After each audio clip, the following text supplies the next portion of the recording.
कृष्ण भगवान ने इसके लिए एक तरीका बताया, बड़े अद्भुत ढंग से कहा उन्होंने। योगी युंजीत सततम आत्मानम बृहसी स्थित। हर योगी को, साधक को निरंतर अपने आप को भगवान से जोड़े रखना चाहिए। कैसे? चलते फिरते, उठते बैठते, सोते जागते, जैसे मेरा हाथ मेरे प्रभु ने पकड़ा हुआ है, मेरे अंग संग है। जब आप अपने घर से बाहर निकलते हैं तो महसूस करो कि मेरे संग संग चलता है मेरा जीवन साथी, मेरा परमात्मा, मेरा रक्षक, मेरा दाता। मैं उसके साथ हूं। कल गा रहे थे ना, नहीं मैं अकेला मेरे साथ तू है, मेरा नाथ तू है, मेरा नाथ तू। महसूस करना। और जिस गद्दी पर जाकर आप नौकरी करते हो या अपना धन कमाते हो, रोजी रोटी कमाते हो, उस पर बैठने से पहले शुक्र अदा करो उस भगवान का जिसने वो कुर्सी आपको दी है। उसको धन्यवाद दो कि तेरी मेहर है, मैं इस पर बैठने के काबिल बना हूं और यहां से मुझे रोजी रोटी मिलती है। मैं इसके प्रति वफादार रहूं और जितना लेता हूं उससे ज्यादा कमा करके लौटाऊं। भगवान मेरे ऊपर कृपा करना। लेना और देना अगर सही है आपका, तो आपकी संपदा लक्ष्मी बन जाएगी, श्री बन जाएगी। जो काम चोरी किया करते हैं ना, बरकत नहीं पड़ती उनके किसी भी काम में। वो भले ही कहते रहे कि तनख्वाह से क्या बनता है, जो कुछ बनता है ऊपर से ही बनता है। कुछ नहीं बनता उनका, क्योंकि ऊपर वाले की कृपा नहीं रहती। जब सही ढंग से काम करे ना, मैंने देखा उन लोगों को जो 10 लाख रुपए महीना कमाते हैं, उसके बाद भी कर्जदार बने हुए हैं। और जिस ड्राइवर को 10,000 तनख्वाह दे रहे हैं, वो अपने 10,000 में भी अपने 3 बच्चों का पालन पोषण कर रहा है और उसमें से थोड़ा बहुत बचा भी लेता है और अपने बड़ों का भी ध्यान रख लेता है। घर चल रहा है उसका। और कमाल की बात तो ये है, शुक्रगुजार है, भगवान का धन्यवादी है कि जैसे अब तक निभाया, बस ऐसे ही हाथ पकड़े रखना भगवान। बड़े मजे की बात है कि पूरी दुनिया भर में जो सर्वे होता है ना हर साल, 20 मार्च के लगभग एक सर्वे आया करता है हर साल का, कि पूरी दुनिया के देशों में कौन कौन से देश ज्यादा खुशहाल हैं, वहां के रहने वाले लोग। तो उसके बहुत सारे पैरामीटर्स हैं उनके अपने, इस तरह देखेंगे, इस तरह देखेंगे, इस तरह देखेंगे। तो मजे की बात यह है कि हमारे देश का नंबर पीछे आता है नेपाल, फिर भी ठीक, जबकि हालत वहाँ बहुत खराब है। लेकिन वहाँ रहने वाले लोग जितना मिल गया उसमें आनंदित है, संतुष्ट हैं, धन्यवाद करते हैं और खूब मुस्करा करके जी रहे हैं। जिनको मुस्करा कर जीना आ गया, भले ही छोटे मकान में रहते हों, कम कमाते रहते हों, लेकिन जिंदगी खुशहाल है उनकी, चैन की नींद सोते हैं। और जो बड़े मकान में रहकर भी एसी चलाकर नींद ना आती हो और ब्लड प्रेशर चेक कराता रहे, शुगर टेस्ट करा रहा है और उसको हाइपरटेंशन भी लगी हुई है, कार में बैठकर लंबी चौड़ी में, वहाँ भी दुखी है, डिप्रेशन का मरीज है, घर के अंदर प्यार नहीं है, तो सोता होगा मखमल के गद्दे पर, लेकिन समझ लीजिए खुशहाल नहीं है। इसलिए ये मत सोच लीजिए कि घर में ये चीजें होंगी तो आपकी उन्नति है। जो आदमी आनंदित है और धन्यवाद करता जी रहा है, बस वही खुशहाल और वही भाग्यशाली है। पिछले साल जब रिपोर्ट निकली थी तब मैंने पढ़ी, तो उसमें 5 देशों का वर्णन आया था और उसमें स्विट्जरलैंड का भी नाम लिखा उन्होंने, और उसके साथ में एक बात लिखी कि ये वो देश है जिसकी 70% भूमि सिर्फ बर्फ से ढकी हुई है। 30% में वो अपना काम चलाते हैं, लेकिन उन्होंने अपने बर्फ को भी अपनी कमाई का जरिया बना लिया। वहाँ तक ले जाकर लोगों को ट्रेन से, लिफ्ट से ऐसी जगह लाकर खड़ा करते हैं कि नज़ारा देखकर आदमी आनंदित हो जाता है। मतलब अपनी कमजोरी को अपनी ताकत बनाकर जो आनंदित हो रहे हैं, खुशहाल हैं वो। और जो हर समय रोना ही रोते रहे, ये होता तो मैं खुश होता, ये होता तो मैं खुश होता।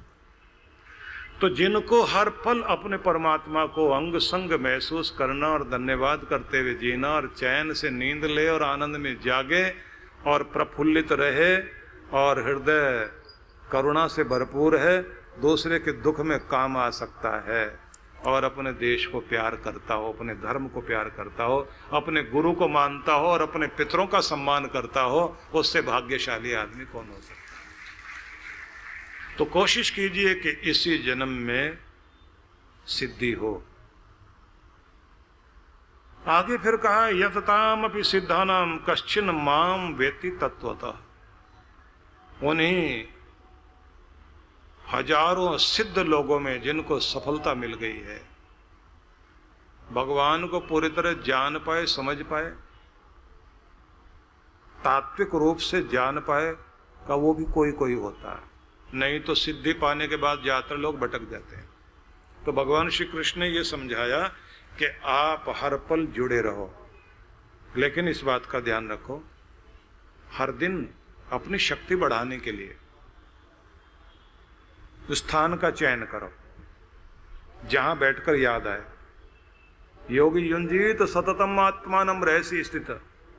निरंतर जुड़े तो रहना है, लेकिन एकांत ढूंढो जहां उसकी याद आए, जहां उससे जुड़ सको।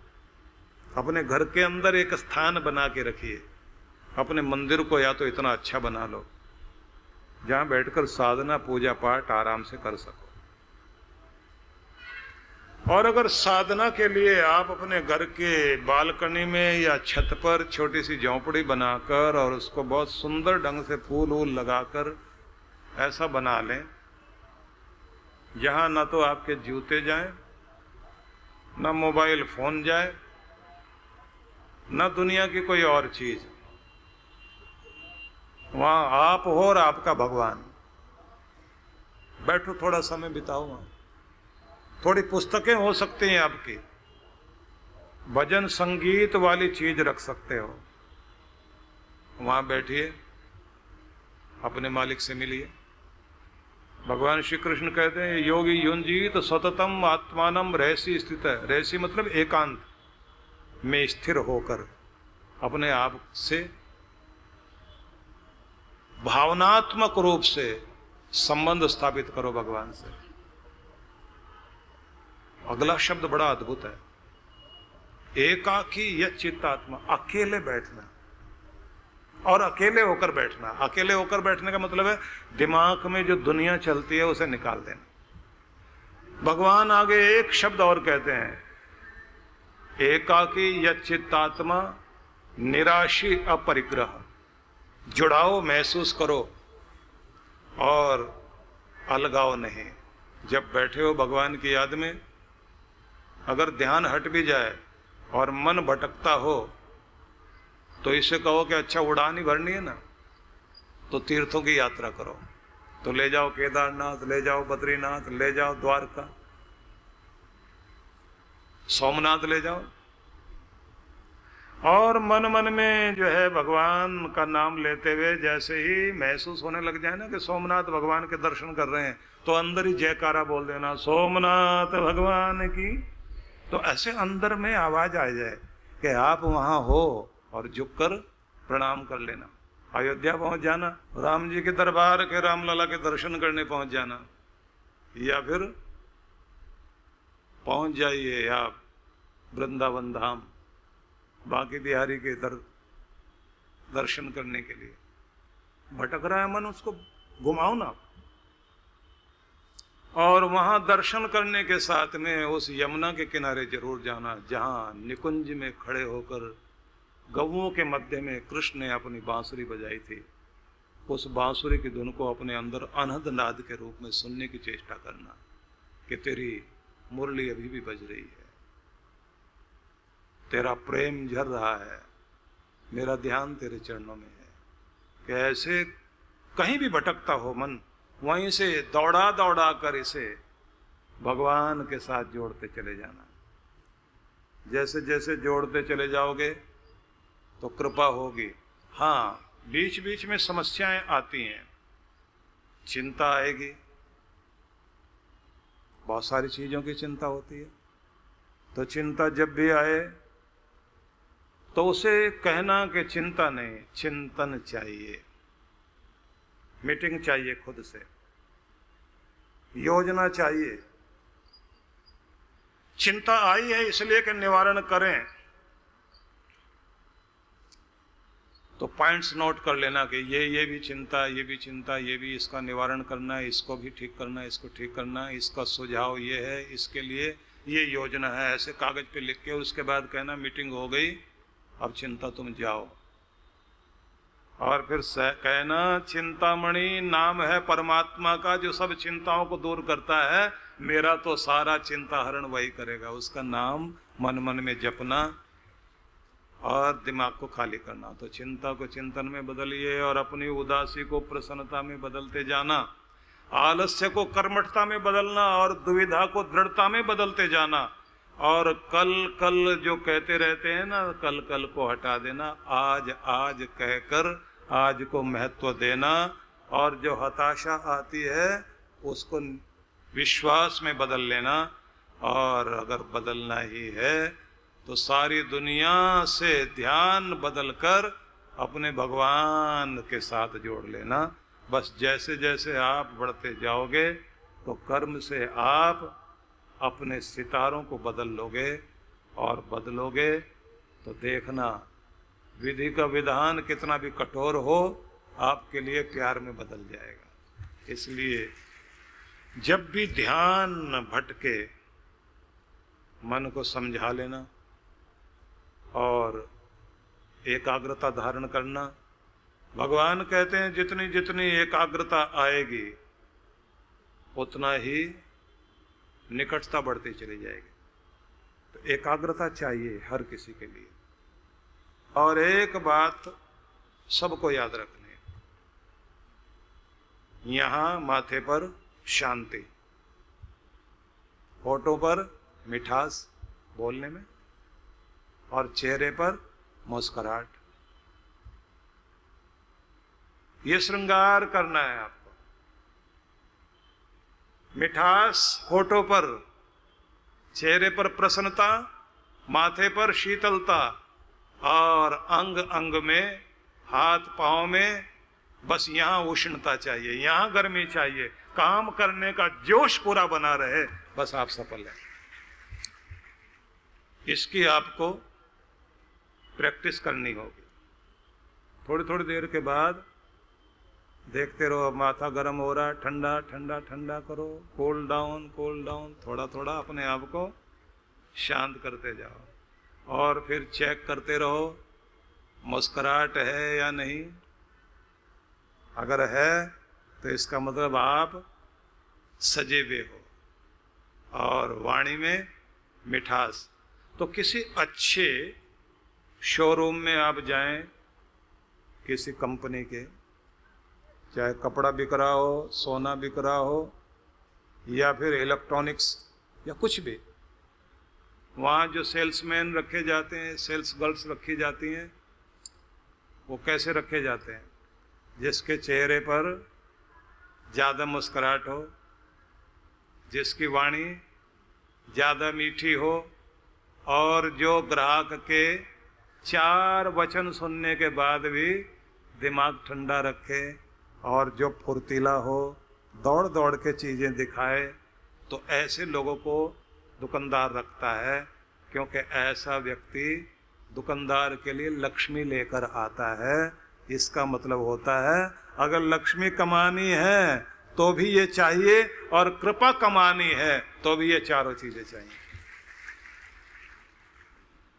और अगर ऐसा सेल्समैन हो कि ग्राहक को देखते ही काटने को दौड़े और झगड़ा करे बात बात में, और महिलाओं ने अगर सारी साड़ियाँ उतरवा के नीचे गिरवा दी हो और उसके बाद कहें समझ में नहीं आया भैया, और उसके बाद वो लड़ने मरने को तैयार हो जाए और कहे आप लपेट के वहीं रखो, नीचे क्यों गिरवाई है, तो बिजनेस चलेगा क्या?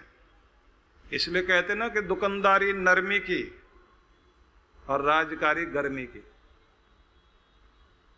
राजा सख्त होगा तो शासन बढ़िया, दुकानदार नर्म होगा तो बिजनेस बढ़िया, और अगर दुकानदार हो जाए गरम और राजकाज चलाने वाला हो जाए नरम, फिर तो कुछ भी करेगा कोई भी।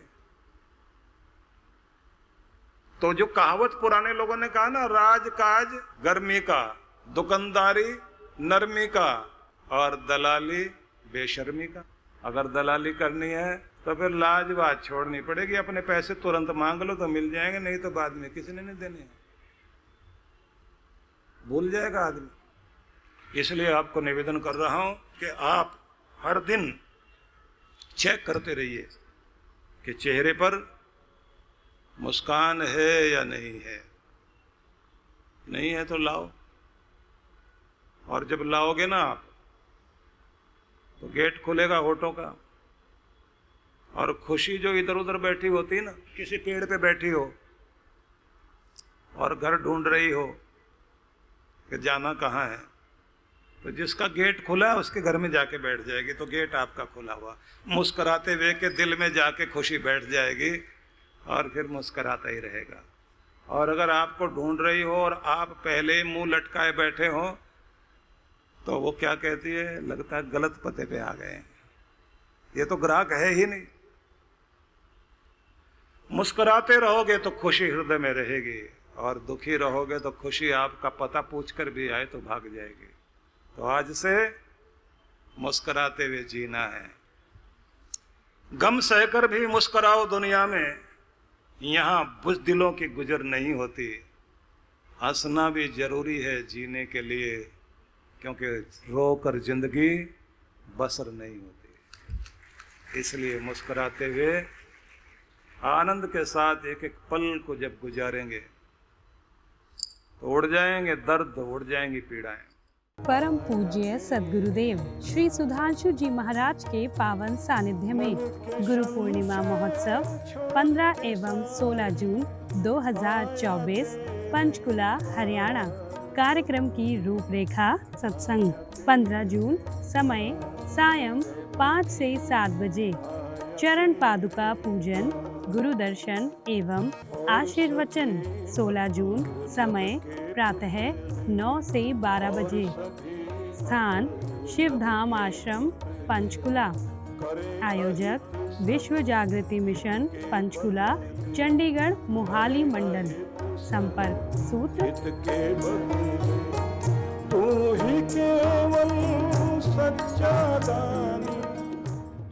गुरु बिन ज्ञान न होत है, गुरु बिन दिशा अजान, गुरु बिन इंद्रिय ना सधे, गुरु बिन बढ़े न शान। जीवन का पथ जहां से शुरू होता है वो राह दिखाने वाला ही गुरु होता है। गुरु ही वो शख्स हैं जो आपके और परमात्मा के बीच बांध का काम करते हैं और आपको उनसे साक्षात्कार करवाते हैं। हम ऐसे प्यारे गुरुवर को शत शत नमन करते हैं। परम पूज्य सद्गुरुदेव श्री सुधांशु जी महाराज एवं डॉक्टर अर्चिका दीदी जी के पावन सानिध्य में 18 से 21 जुलाई 2024 गुरु पूर्णिमा महोत्सव। मान्यता है कि इस दिन गुरु के दर्शन मात्र से ही आपका भाग्य बदल जाता है, और यदि गुरु की मेहर भरी नजर आप पर पड़ गई तो आपका कल्याण निश्चित है। आइए इस दिन गुरु की विशेष कृपा पाने के लिए जुड़े हमारे साथ। कार्यक्रम की रूपरेखा शुभारंभ 18 जुलाई साय 5 बजे से सत्संग, 19 जुलाई प्रातः 8 से 10 बजे गुरु मंत्र सिद्धि साधना, साय 5 बजे से सत्संग, 20 जुलाई प्रातः 8 से 10 बजे गुरु मंत्र सिद्धि साधना, 10 से 11 बजे तक गुरु मंत्र दीक्षा, 11 बजे से दिव्य शक्तिपात क्रिया, साय 5 बजे से सत्संग, 21 जुलाई प्रातः 8 बजे से गुरु दर्शन एवं गुरु पूर्णिमा सत्संग।